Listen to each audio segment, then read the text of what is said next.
ਜਿਹੜੇ student leader ਨੇ ਬੰਗਲਾਦੇਸ਼ ਦੇ ਜਿਨ੍ਹਾਂ ਨੇ 5 ਅਗਸਤ 2024 ਚੋਂ ਤਬਦੀਲੀ ਉਹ ਇਹ ਕਹਿ ਰਹੇ ਨੇ ਕਿ ਇੰਡੀਅਨ ਏਜੰਸੀਆਂ ਰਾਹ ਜਿਹੜੀ ਹੈ ਉਹ ਪਾਕਿਸਤਾਨੀ ਫੌਜ ਰਾਹੀਂ ਦੁਬਾਰਾ ਕੂ ਕਰਵਾਉਣਾ ਚਾਹੁੰਦੀ ਹੈ ਔਰ ਉਹ ਰਿਫਾਈਨਡ ਅਵਾਮੀ ਲੀਗ ਸਾਡੇ ਮੱਥੇ ਤੇ ਮੜ ਰਹੇ ਨੇ।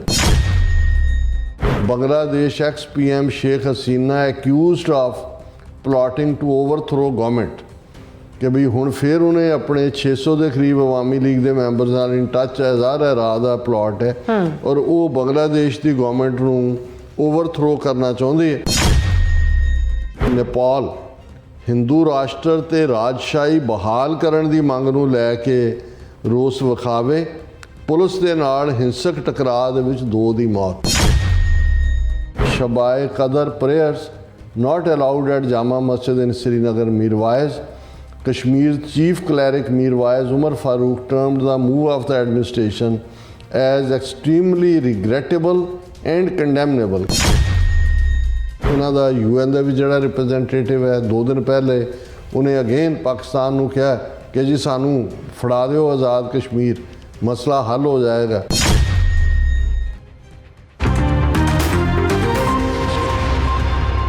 दर्शकों ब्रेक बाद फिर दोबारा थोड़ा स्वागत है। सो इस गलबात करांगे कि भारत की खुफिया एजेंसी राह वालों अपने 3 गुआढ़ी मुल्कों पाकिस्तान, बांग्लादेश और नेपाल विच गड़बड़ करवाई जा रही है और बांग्लादेश ਅਤੇ नेपाल विच रालबट्टे दी माहौल जिहड़ा तैयार किया जा रहा है ਜਦੋਂ कि पाकिस्तान विच दहशतगर्दी राही उस दे वकार ਅਤੇ आर्थिकता ਨੂੰ तबाह किया जा रहा है। सो इस बारे ਆਪਾਂ ਗੱਲਬਾਤ ਕਰਨ ਜਾ ਰਹੇ ਹਾਂ। ਸੋ ਅਸੀਂ ਚਾਹਾਂਗੇ ਕਿ ਤੁਸੀਂ ਇਸੇ ਤਰ੍ਹਾਂ ਬਣੇ ਰਹਿਣਾ, ਦੇਖਣ ਸੁਣਨ ਲਈ ਐਨ ਲਿਖਣ ਲਈ ਤੁਹਾਡਾ ਸਭ ਦਾ ਬਹੁਤ ਬਹੁਤ ਸ਼ੁਕਰੀਆ जी। डॉक्टर साहब की कहना चाहोगे?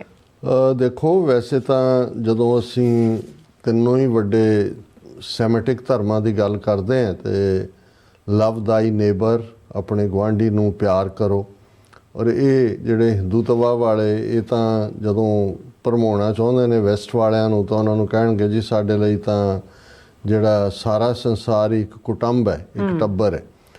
पर जे तुसीं इन्हां दा वरतों विहार देखो, जिहड़े अपने आप नूं भारत सुपर पावर और विश्व गुरु बनन दे ख्वाब देखदा है जां दावे करदा है कि जिहड़े गवांढ दे विच मुल्क ने उन्हां दे नाल किस किस्म दा वरतारा भारत दा सी है और वो किन्ने क इन्हां नूं अपना समझदे ने वो भी साडे सामणे है। और उहदे च जे सार्क मुल्क जिहड़ी साउथ एशियन रीजनल इन्हां दा एक कानसैप्ट सी कि जी जे एशियाड बनिया है, जे ब्रिक्स बनी है जां दूजा है कि जे ये SAARC South Asian association of regional conference जिहदे 8-9 मुल्क जिहड़े ने भारत है, पाकिस्तान है, अफगानिस्तान बाद ज्वाइन होया, बांग्लादेश, नेपाल, मालदीव्स, भूटान और ये सारे जिहड़े ने श्रीलंका भी इन्हां दा एटलीस्ट जिहड़े जे आपस दे विच चंगे संबंध होण, जिवें यूरोपीयन यूनीयन का कानसैप्ट आया। पर हुण सब तो वड्डी जिम्मेवारी तो भारत दी सी क्योंकि भारत ही वड्डा मुल्क होण दे नाते वड्डी आबादी, गिणती, इकोनॉमी। लेकिन अज ईवन हाल ये है भी जिस भूटान की फॉरन पॉलिसी इंडिया डिसाइड करता है उन्हां दा अपना उन्हां नूं कोई हक नहीं है। ईवन वो भी चाइना के इन्फ्लुएंस च है। पाकिस्तान के नाल तां मुढ़ कदीमों ही इन्होंने वैर कमाया और जदों तक पाकिस्तान के 2 टुकड़े नहीं कर दिते 1971 तक वो तोड़न तो बाद पाकिस्तान नूं जिहड़ा इंदिरा गांधी ने कहा सी कि 1000 साल की गुलामी का बदला ले लिया गया है। और अटल बिहारी वाजपेयी जिन्होंने बहुत मॉडरेट तो दूजा कहते हैं उन्हें कहा सी कि जी ये रीइनकारनेशन ऑफ दुर्गा, दुर्गा का अवतार है।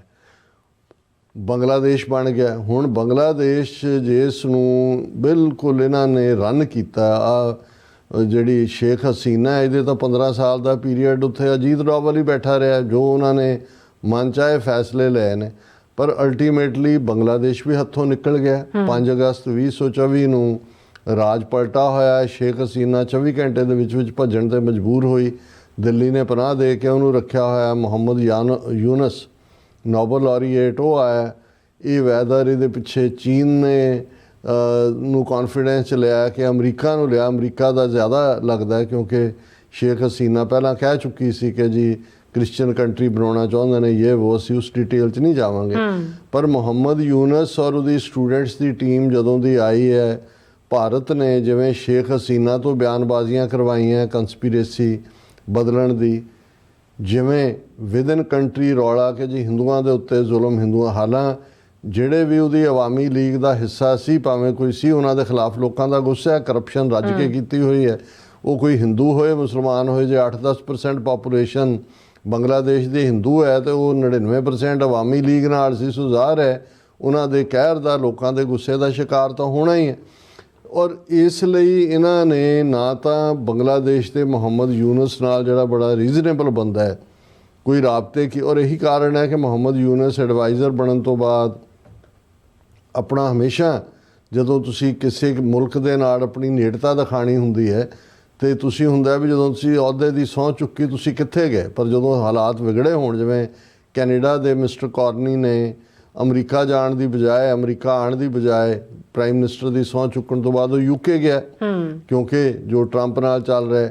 ਇਵੇਂ ਹੀ ਬੰਗਲਾਦੇਸ਼ ਦੇ ਮੁਹੰਮਦ ਯੂਨਸ ਨੂੰ ਔਰ ਇਹਨਾਂ ਨੇ ਹਿੰਦੂਆਂ ਦਾ ਇਸ਼ੂ ਜਾਂ ਸ਼ੇਖ ਹਸੀਨਾ ਨੂੰ ਖੜੇ ਕਰਕੇ ਦੁਬਾਰਾ ਰਾਜ ਪਲਟਾ ਕਰਵਾਉਣਾ ਚਾਹੁੰਦੇ ਨੇ, ਜਿਹੜੀ ਗੱਲ ਉਹਨਾਂ ਦੇ ਸਟੂਡੈਂਟ ਲੀਡਰ ਨੇ ਵੀ ਕਹੀ ਤੇ ਮੁਹੰਮਦ ਯੂਨਸ ਨੇ ਵੀ ਕਿਹਾ ਵੀ ਖਸਮਾਂ ਨੂੰ ਖਾਓ।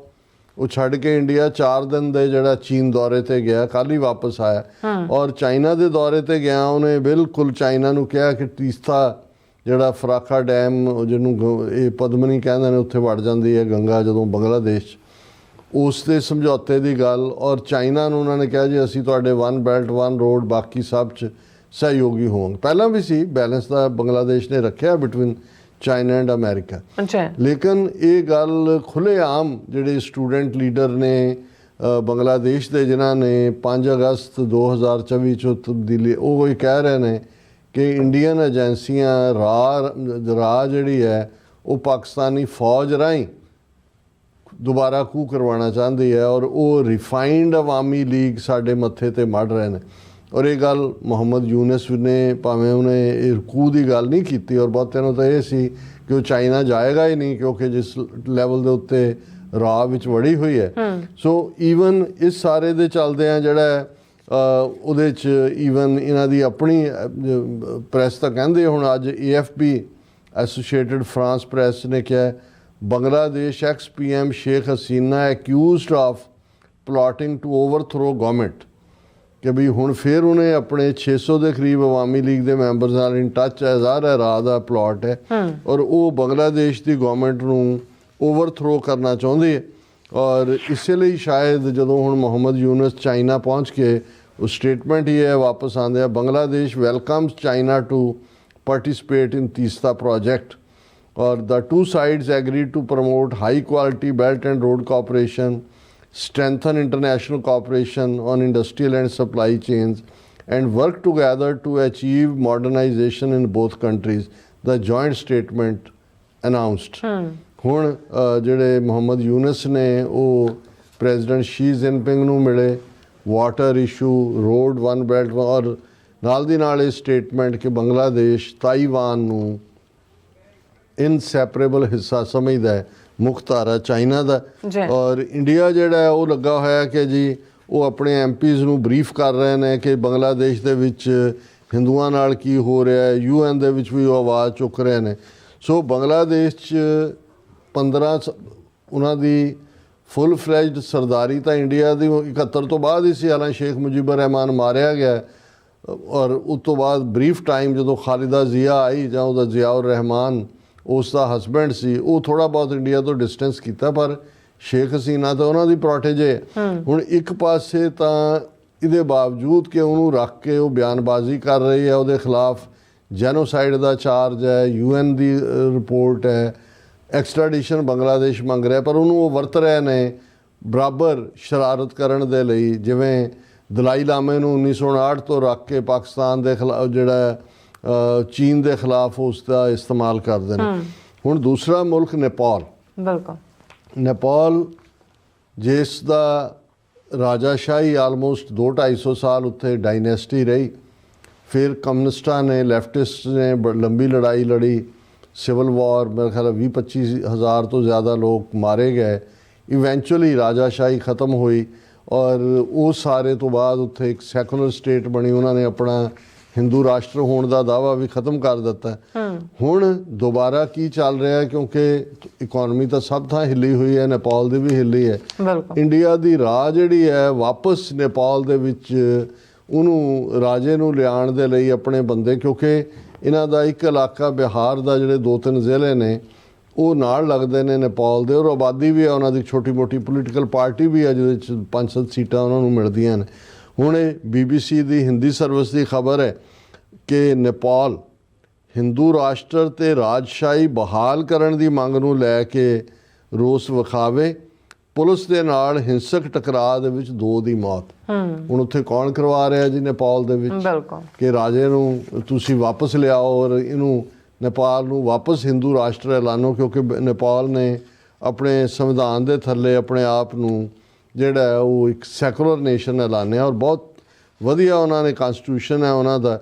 ਔਰ ਇੱਕ ਦੁਰਗਾ ਪ੍ਰਸਾਈ ਨਾਂ ਦਾ ਬੰਦਾ ਜਿਹੜਾ ਇਸ ਹਿੰਦੂਤਵੀ ਵਿਚਾਰਧਾਰਾ ਦਾ ਇਸ ਵੇਲੇ ਝੰਡਾ ਬਰਦਾਰ ਬਣਿਆ ਹੋਇਆ, ਔਰ ਉਹਨੇ ਕਿਹਾ ਕਿ ਜੀ ਅਸੀਂ ਬਿਲਕੁਲ ਪਰਵਾਹ ਨਹੀਂ ਕਰਦੇ, ਸਾਡੀ ਮੰਗ ਹੈ ਕਿ ਨੇਪਾਲ ਨੂੰ ਵਾਪਸ ਹਿੰਦੂ ਰਾਸ਼ਟਰ ਬਣਾਇਆ ਜਾਏ ਔਰ ਜਿਹੜਾ ਨੇਪਾਲ ਦਾ ਰਾਜਾ ਹੈ ਉਹ ਉਸ ਨੂੰ ਵਾਪਸ ਲਿਆਂਦਾ ਜਾਏ। ਸੋ ਇਹ ਰਾਹ ਦਾ ਆਪਰੇਸ਼ਨ ਨੇਪਾਲ ਦੇ ਵਿੱਚ ਫੁੱਲ ਫਲੈਜਡ ਚੱਲ ਰਿਹਾ। ਕਸ਼ਮੀਰ ਦੀ ਗੱਲ ਕਰੀਏ, ਫਿਰ ਪਾਕਿਸਤਾਨ ਦੀ ਗੱਲ ਕਰਦੇ ਹਾਂ ਤੀਸਰਾ। ਹੁਣ ਰਮਜ਼ਾਨ ਦਾ ਮੁਬਾਰਕ ਮਹੀਨਾ ਚੱਲ ਰਿਹਾ ਹੈ, ਲਾਸਟ ਜੁਮਾ ਲੰਘਿਆ ਔਰ ਸਭ ਤੋਂ ਜਿਹੜੀ ਮਸ਼ਹੂਰ ਮਸਜਿਦ ਹੈ ਸ੍ਰੀਨਗਰ ਦੀ ਉਹ ਜਾਮਾ ਮਸਜਿਦ ਹੈ, ਔਰ ਉੱਥੇ ਈਵਨ ਹਜ਼ਰਤ ਸਾਹਿਬ ਦਾ ਦਾੜੀ ਦਾ ਵਾਲ ਵੀ ਜਿਹਨੂੰ ਮੂਏ ਮੁਬਾਰਕ ਕਹਿੰਦੇ ਨੇ ਉਹ ਰੱਖਿਆ ਹੋਇਆ। ਔਰ ਪਿਛਲੇ ਦਿਨਾਂ ਜਿਹਨਾਂ ਨੇ ਪਹਿਲਾਂ ਤਾਂ ਜਿਹੜੀ ਮਿਰਵਾਇਜ਼ ਉਮਰ ਫਾਰੂਕ ਦੀ ਧਿਰ ਹੈ ਉਹਨਾਂ ਨੂੰ ਦਹਿਸ਼ਤਗਰਦ ਐਲਾਨਿਆ, ਮਿਰਵਾਇਜ਼ ਉਮਰ ਫਾਰੂਕ ਨੂੰ ਜਿਹੜਾ ਹੈ ਉਹ ਨਜ਼ਰਬੰਦ ਕੀਤਾ ਹੋਇਆ। ਔਰ ਕੱਲ੍ਹ ਦੀ ਖਬਰ ਸੀ ਕਿ Srinagar Jama Masjid shut, police book organisers of procession. ਹੁਣ ਧਾਰਮਿਕ ਲੋਕਾਂ ਨੇ ਜਲੂਸ ਕੱਢਿਆ ਇੱਕ ਫਲਸਤੀਨੀਆਂ ਦੇ ਹੱਕ 'ਚ, ਉਹਨਾਂ ਨੇ ਮਸਜਿਦ ਨੂੰ ਜੰਦੇ ਲਾ ਦਿੱਤੇ। ਔਰ ਇਹ ਜਿਹੜਾ ਇੱਕ ਮੁਬਾਰਕ ਇਹ ਮਹੀਨਾ ਹੁੰਦਾ ਜਿਹਦੇ ਖਾਸ ਤੌਰ ਤੇ ਜੁਮੇ ਦੀ ਨਮਾਜ਼, ਔਰ ਆਉਣ ਵਾਲੇ ਦਿਨਾਂ ਦੇ ਵਿੱਚ ਤਾਂ ਪੂਰੀ ਫੁੱਲ ਫਲੈਜਡ ਜਿਹੜੀ ਹੈ ਈਦ ਦੀ ਨਮਾਜ਼, ਸੋ ਉੱਥੇ ਸਭ ਪੂਰੀਆਂ ਪਾਬੰਦੀਆਂ ਨੇ। ਔਰ ਇਹ ਜਿਹੜਾ ਇਸ ਦੇ ਨਾਲ ਅਸੀਂ ਇਹ ਵੀ ਦੇਖਦੇ ਹਾਂ ਕਿ ਸ਼ਬਾਏ ਕਦਰ prayers not allowed at Jama Masjid in Srinagar. Mirwais, Kashmir's chief cleric Mirwais Umar Farooq termed the move of the administration as extremely regrettable and condemnable ਕਿ ਵੀ ਉਹ ਸ਼ਾਹੀ ਮਸਜਿਦ ਦੇ ਵਿੱਚ ਜਿਹੜੀ ਹੈ ਸ਼ਬੇ ਕਦਰ ਜਿਹੜੀ ਹੈ ਉਹ ਵੀ ਅਦਾ ਨਹੀਂ ਕਰ ਸਕਦੇ। ਹੁਣ ਦੂਸਰੇ ਪਾਸੇ ਜਿਹੜਾ ਐਸ ਜੈ ਸ਼ੰਕਰ ਉਹਨਾਂ ਦਾ UN ਦਾ ਵੀ ਜਿਹੜਾ ਰਿਪਰੈਜ਼ੈਂਟੇਟਿਵ ਹੈ, 2 ਦਿਨ ਪਹਿਲੇ ਉਹਨੇ ਅਗੇਨ ਪਾਕਿਸਤਾਨ ਨੂੰ ਕਿਹਾ ਕਿ ਜੀ ਸਾਨੂੰ ਫੜਾ ਦਿਓ ਆਜ਼ਾਦ ਕਸ਼ਮੀਰ, ਮਸਲਾ ਹੱਲ ਹੋ ਜਾਏਗਾ। ਔਰ ਅੱਜ ਐਸ ਜੈ ਸ਼ੰਕਰ ਪਾਰਲੀਮੈਂਟ 'ਚ ਖਲੋ ਕੇ ਕਹਿ ਰਿਹਾ ਸੀ even Indira could not change Pakistan's bigoted mindset. Jaishankar ਉਹਨੇ ਕਿਹਾ ਕਿ ਜੀ ਇਹ ਜਦੋਂ ਅਸੀਂ ਪਾਕਿਸਤਾਨ ਵੱਲ ਦੇਖਦੇ ਹਾਂ ਉਹਨੂੰ ਤਾਂ ਸਮਝਾਇਆ ਹੀ ਨਹੀਂ ਜਾ ਸਕਦਾ। ਇੰਦਰਾ ਗਾਂਧੀ ਨੇ ਵੀ 1971 'ਚ ਟਿਲ ਲਾ ਲਿਆ। ਔਰ ਦੂਸਰਾ ਹੁਣ ਇੱਕ ਪਾਸੇ ਤਾਂ ਇਹਨਾਂ ਦਾ ਇਹ ਪ੍ਰੋਪੇਗੈਂਡਾ ਹੁੰਦਾ ਹੈ ਕਿ ਜੀ ਫੇਲਡ ਸਟੇਟ, ਇਕਨੋਮਿਕਲ ਕਲੈਪਸ, ਟੁੱਟ ਗਿਆ। ਹੁਣ ਜਦੋਂ IMF ਨੇ 1.3 ਬਿਲੀਅਨ ਦਾ ਲੋਨ ਪਾਕਿਸਤਾਨ ਦਾ 2 ਦਿਨ ਪਹਿਲਾਂ ਅਪਰੂਵ ਕੀਤਾ, ਇੰਡੀਅਨ ਮੀਡੀਆ ਤੁਸੀਂ ਚੁੱਕ ਕੇ ਦੇਖ ਲਓ, ਚੀਕਾਂ ਮਾਰ ਰਹੇ ਨੇ ਕਿ ਜੀ ਅਮਰੀਕਾ ਹੀ ਜਿਹੜਾ ਇਹ ਸਭ ਕੁਝ ਕਰਵਾ ਰਿਹਾ ਹੈ, ਜਾਣ ਕੇ ਭਾਰਤ ਦੇ ਖਿਲਾਫ ਕਰਵਾ ਰਿਹਾ। ਹੁਣ ਉਧਰ ਇਹਨਾਂ ਨੇ ਭਾਰਤ ਨੇ ਅਫਗਾਨਿਸਤਾਨ ਦੀ ਤਾਲਿਬਾਨ ਹਕੂਮਤ ਨਾਲ ਖੋਲ੍ਹੇ ਰਾਬਤੇ, ਤਹਿਰੀਕੇ ਤਾਲਿਬਾਨ ਰਾਹੀਂ ਖੈਬਰ ਪਖਤੂਨਖਵਾ 'ਚ ਵਾਇਲੈਂਸ ਕਰਵਾਈ ਜਾ ਰਹੀ ਹੈ। ਜਿਹੜੀ Balochistan liberation army so called, ਇਹ ਇੰਡੀਅਨ ਰਾ ਟ੍ਰੇਨਡ ਬੰਦੇ ਨੇ ਔਰ ਇਹ ਤਾਂ ਕੁਲਭੂਸ਼ਣ ਯਾਦਵ ਜਦੋਂ ਫੜਿਆ ਸਾਹਮਣੇ ਆਇਆ। ਸੋ ਇਸ ਵੇਲੇ ਪਾਕਿਸਤਾਨ ਹੁਣ ਬਲੋਚਿਸਤਾਨ 'ਚ ਇਕੱਲਾ ਇਹੀ ਨਹੀਂ ਵੀ ਉਹਨਾਂ ਨੇ ਟ੍ਰੇਨ ਹਾਈਜੈਕ ਕੀਤੀ ਔਰ ਕਿੰਨੇ ਮੁਸਾਫਰ ਮਾਰੇ ਔਰ ਕਿੰਨਾ 2 ਦਿਨ ਪਹਿਲੇ ਘੱਟੋ ਘੱਟ 15 ਐਕਸ਼ਨ ਇੱਕ ਕੋਇਟੇ ਨੂੰ ਛੱਡ ਕੇ ਬਲੋਚਿਸਤਾਨ ਭਰ 'ਚ ਕੀਤੇ ਗਏ। ਗਵਾਦਰ ਨੂੰ ਟਾਰਗੇਟ ਕੀਤਾ ਗਿਆ ਕਿਉਂਕਿ ਗਵਾਦਰ ਪੋਰਟ ਬੇਸਿਕ ਜਿਹੜਾ one belt one road initiative ਹੈ ਚਾਈਨਾ ਦਾ, ਉਸ ਦੇ ਵਿੱਚ ਡੀਪ ਸੀ ਪੋਰਟ ਹੈ। ਹੁਣ ਬਲੋਚਿਸਤਾਨ ਨੂੰ ਅਨਸਟੇਬਲ ਔਰ ਖੈਬਰ ਪਖਤੂਨਖਵਾ ਦੇ ਵਿੱਚ ਵੀ ਉਹੀ ਕੰਮ ਸ਼ੁਰੂ ਕੀਤਾ ਹੋਇਆ ਔਰ ਉਹਦੇ ਲਈ ਅਫਗਾਨਿਸਤਾਨ ਬੇਸਡ ਜਿਹੜੇ ਇਹਨਾਂ ਦੇ ਏਜੰਟ ਨੇ ਉਹਨਾਂ ਤੋਂ ਕੰਮ ਲਿਆ ਜਾ ਰਿਹਾ। ਸੋ ਇਹ ਅਸੀਂ ਹੁਣ ਇਹ ਨੇਬਰਸ ਦੇ ਨਾਲ ਹੈ, ਬੰਗਲਾਦੇਸ਼ ਕੀ ਕਰ ਰਹੇ ਨੇ, ਨੇਪਾਲ 'ਚ ਕੀ ਕਰ ਰਹੇ ਨੇ, ਪਾਕਿਸਤਾਨ 'ਚ ਕੀ ਕਰ ਰਹੇ ਨੇ। ਹੁਣ ਇਹਦੇ ਬਾਵਜੂਦ ਜੇ ਇਹਨਾਂ ਨੂੰ ਇਹ ਦੁਨੀਆ ਨੂੰ ਆਪਣਾ ਇਹ ਸੌਦਾ ਵੇਚਣ ਕਿ ਜੀ ਅਸੀਂ ਲਾਰਜੈਸਟ ਡੈਮੋਕ੍ਰੇਸੀ ਤੇ ਜਮਹੂਰੀਅਤ ਤੇ ਫਲਾਣਾ ਤੇ ਢਿਮਕਾ, ਪਰ ਇਹ ਤਿੰਨੋਂ ਹੀ ਇਹਨਾਂ ਮੁਲਕਾਂ ਦੇ ਵਿੱਚ ਡੀਸਟੈਬਲਾਈਜ਼ ਕਰ ਰਹੇ ਨੇ ਹਕੂਮਤਾਂ ਨੂੰ, ਤਾਂ ਕਿ ਇਹਨਾਂ ਦੇ ਜਿਹੜੇ ਦੁਮਛੱਲੇ ਕਿਸਮ ਦੇ ਲੋਕ ਪਾਕਿਸਤਾਨ ਨੂੰ ਤਾਂ ਫਰਦਰ ਬਾਲਕਨਾਈਜ਼ ਕਰਨਾ ਚਾਹੁੰਦੇ ਨੇ, ਬਲੂਚਿਸਤਾਨ ਨੂੰ ਤੋੜਨਾ ਚਾਹੁੰਦੇ ਨੇ, ਅਦਰਵਾਈਜ਼ ਹੈ ਜਿਹਦੇ 'ਚ ਉਹ ਕਾਮਯਾਬ ਨਹੀਂ ਹੋਣਗੇ। ਲੇਕਿਨ ਜਦੋਂ ਅਨਸਰਟਨਟੀ ਹੁੰਦੀ ਹੈ, ਹਿੰਸਾ, ਵਾਇਲੈਂਸ, ਲੋਕਾਂ ਦਾ ਡੁੱਲਦਾ ਖੂਨ ਬੇਗੁਨਾਹ ਦਾ, ਤੇ ਇਹ ਜਿਹੜੇ ਨੇ ਕਲੇਮ ਕਰਨਗੇ ਅਹਿੰਸਾ ਪਰਮੋ ਧਰਮ ਕਿ ਅਸੀਂ ਅਹਿੰਸਾ 'ਚ ਯਕੀਨ ਰੱਖਣ ਵਾਲੇ ਹਾਂ, ਪਰ ਇਹਨਾਂ ਦੀਆਂ ਨੀਤੀਆਂ ਕਿਸ ਕਦਰ ਗੁਆਂਢ ਦੇ ਵਿੱਚ ਬਲੱਡ ਸ਼ੈਡ ਕਰ ਰਹੀਆਂ। ਵਿਦਨ ਕੰਟਰੀ ਜੋ ਕਰ ਰਹੇ ਨੇ 20 ਕਰੋੜ ਮੁਸਲਮਾਨਾਂ ਦੇ ਨਾਲ, 2-2.5 ਕਰੋੜ ਸਿੱਖਾਂ ਦੇ ਨਾਲ, ਦਲਿਤਾਂ ਦੇ ਨਾਲ, ਈਵਨ ਪੱਤਰਕਾਰਾਂ ਦੇ ਨਾਲ। ਆਸਾਮ ਦੇ ਹਵਾਲੇ ਨਾਲ ਇੱਕ ਮੁਸਲਮਾਨ ਜਰਨਲਿਸਟ ਜਿਹਨੇ ਕੋਆਪਰੇਟਿਵ ਬੈਂਕ ਦੇ ਵਿੱਚ ਕਰਪਸ਼ਨ ਦੀ ਸਟੋਰੀ ਕੀਤੀ, ਉਹਨੂੰ ਚੁੱਕ ਕੇ ਅੰਦਰ ਦਿੱਤਾ ਜੀ, ਬੈਂਕ 'ਚ ਡਾਕਾ ਮਾਰ ਗਿਆ। ਹੁਣ ਆਸਾਮ ਸਾਰਾ ਪੱਤਰਕਾਰਾਂ ਨੇ ਜਿਹੜਾ ਉਹਦੇ 'ਚੋਂ ਸੜਕਾਂ ਦੇ ਨਿਕਲੇ ਹੋਏ ਨੇ। ਸੋ ਇਹ ਹੁਣ ਹਰ ਪਾਸੇ ਜਿਹੜੇ ਨੇ ਉਹ ਵਿਪ ਕਰੈਕ ਕਰ ਰਹੇ ਨੇ। ਯੂਟਿਊਬਰਸ ਦੀ ਆਵਾਜ਼, ਅਦਾਲਤਾਂ ਦਾ ਜੋ ਇਹਨਾਂ ਦੇ ਹੈ ਹੀ ਸੀ, ਜੋ ਕੁਛ ਇਹਨਾਂ ਦੇ ਪੁਲਿਸ, ਉਹ ਯੂਪੀ ਦਾ ਗੁੰਡਾ ਆਦਿੱਤਿਆਨਾਥ ਯੋਗੀ, ਔਰ ਪੰਜਾਬ ਦੇ ਵਿੱਚ ਇਹਨਾਂ ਦਾ ਭੰਤਾ ਜਿਹੜਾ ਉਹ ਉਹੀ ਬੁਲਡੋਜ਼ਰ, ਔਰ ਉਹ ਜਿਹੜਾ ਉਸ ਕਿਸਮ ਦੇ ਜ਼ੁਲਮ। ਸੋ ਇਹ ਇਹਨਾਂ ਦੀ ਅਹਿੰਸਾ ਦਾ ਹੈ, ਔਰ ਸਭ ਕੁਝ ਝੂਠ ਤੇ ਮਬਨੀ ਹੈ। ਲੇਕਿਨ ਜਿਹੜਾ ਤੁਸੀਂ ਸੌਦਾ ਵੇਚਦੇ ਹੋ, ਹਕੀਕਤ ਕੂੜ ਫਿਰੇ ਪ੍ਰਧਾਨ ਵੇ ਲਾ ਲਓ ਹੈ, ਸੌਦਾ ਤੁਸੀਂ ਵੇਚ ਰਹੇ ਹੋ ਸੱਤੇ ਮੇਵ ਜਾਏ ਤੇ। ਜੀ ਰਾਜ ਸਾਹਿਬ ਬਿਲਕੁਲ। ਸੋ ਇੱਥੇ ਲੈਣਾ ਬ੍ਰੇਕ। ਵਿਊਅਰਸ ਤੁਸੀਂ ਕਿਤੇ ਨਹੀਂ ਜਾਣਾ, ਮਿਲਦੇ ਆ ਛੋਟੇ ਜਿਹੇ ਵਕਫੇ ਤੋਂ ਬਾਅਦ।